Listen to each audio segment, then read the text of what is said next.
اس نے اس شکستہ مکان کا ایک گوشہ صاف کیا اور وہیں ڈیرا جما لیا۔ ابھی وہاں بصیرہ کیے کچھ دیر ہی گزری تھی کہ ٹوٹے ہوئے دروازے سے ایک شخص اندر داخل ہوا اور اس نے سلام کیا اور بولا، واہ واہ، بہت خوب، یہ دیکھ کر مجھے بہت خوشی ہوئی کہ بہلول جیسا نامور شخص میرا نیا کرایہ دار آیا ہے۔ بہلول سیدھا ہو کر بیٹھا۔ مجھے بھی اس عالی شان مکان کے مالک سے مل کر بہت خوشی ہوئی، بہلول نے کہا۔ مجھے امید ہے آپ اس ماہ کا کرایہ ادا کر دیں گے، مالک مکان نے کہا۔ بہلول نے مکان کی لرزتی ہوئی چھت اور شکستہ دیواروں کی جانب اشارہ کیا۔ جناب نے اپنے شاندار محل کی حالت ملاحظہ فرمائی ہے کہ ذرا سی ہوا چلے تو اس کی چھت اور دیواریں بولنے لگتی ہیں۔ بے شک آپ درست فرماتے ہیں۔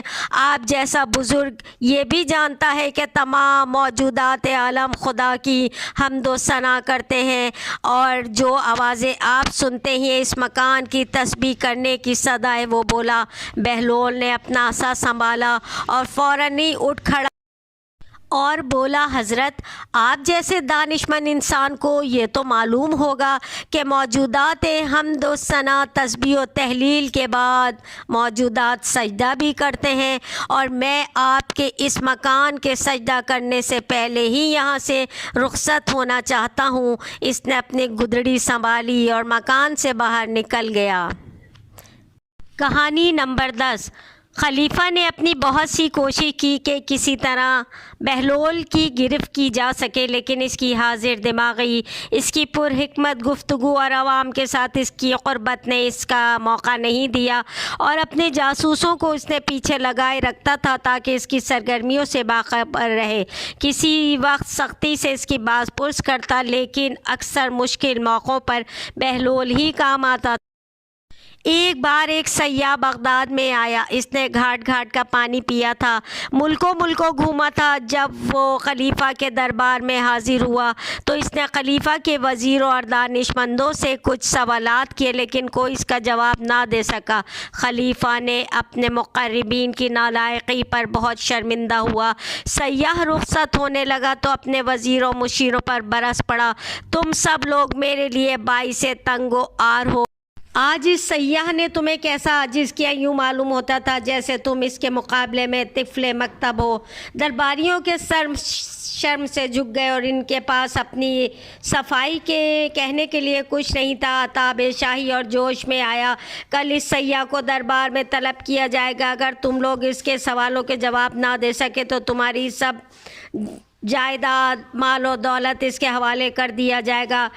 خلیفہ نے دربار برخاست کیا۔ درباریوں میں کھلبلی مچ گئی، ان کی پریشانی کا کوئی ٹھکانہ نہیں تھا۔ وہ سب ایک جگہ جمع ہو کر سوچنے لگے کہ بادشاہ کے عتاب سے کیوں کر بچا جا سکتا ہے۔ آخر ایک شخص کو اچانک یاد آیا اور خوشی سے بولا، دوستوں، اس مشکل کو حل کرنے کے لیے ہمارے پاس بہلول جو موجود ہے، مجھے یقین ہے کہ وہ سیاح کو لاجواب کر دے گا اور اس کے سب سوالوں کے جوابات ٹھیک ٹھیک دے گا۔ باقی سب لوگوں کی بھی جان میں جان آ گئی۔ وہ سب مل کر بہلول کے پاس پہنچے، اسے تمام ماجرا سنایا تو اس نے انہیں تسلی دی کہ وہ اگلے دن دربار میں پہنچ کر سیاح کے سوالوں کے جوابات ضرور دے گا۔ اگلے روز دربار آراستہ ہوا، وزیر، امیر، مشیر زرعی کرسیوں پہ بیٹھے۔ خلیفہ اپنی زر نگار تخت پہ متمکن ہوا۔ سیاح کو بھی ایک کرسی پیش کی گئی۔ خلیفہ نے اہل دربار پر نگاہ ڈالی اور بولا، تم میں کون ہے جو اس معزز سیاح کے سوالوں کا جواب دے گا؟ اہل دربار نے آنکھوں میں ایک دوسرے کی طرف دیکھا کہ بہلول کا نام کس طرح لیں، کہیں اس کا نام خلیفہ کو ناگوار نہ گزرے کہ اسی وقت بہلول کی آواز گونجی، یہ دیوانہ حاضر ہے، اہل دربار کو زحمت کرنے کی ضرورت نہیں۔ وہ اپنی لاٹھی پٹکتا گدڑی شانے پہ ڈالے دربار میں داخل ہوا اور سیاح کے قریب جا بیٹھا۔ خلیفہ کچھ ہچکچایا، لیکن پہلو میں بیٹھے ہوئے وزیر نے اس کے کان میں کچھ کہہ دیا جس سے اس کے چہرے پہ اطمینان کی جھلک نظر آئی۔ سیاح نے بہلول کی ہیئت قضائی کی طرف دیکھا اور قدرے تعجب سے بولا، کیا میں اس سے سوالات کروں؟ بسر و چشم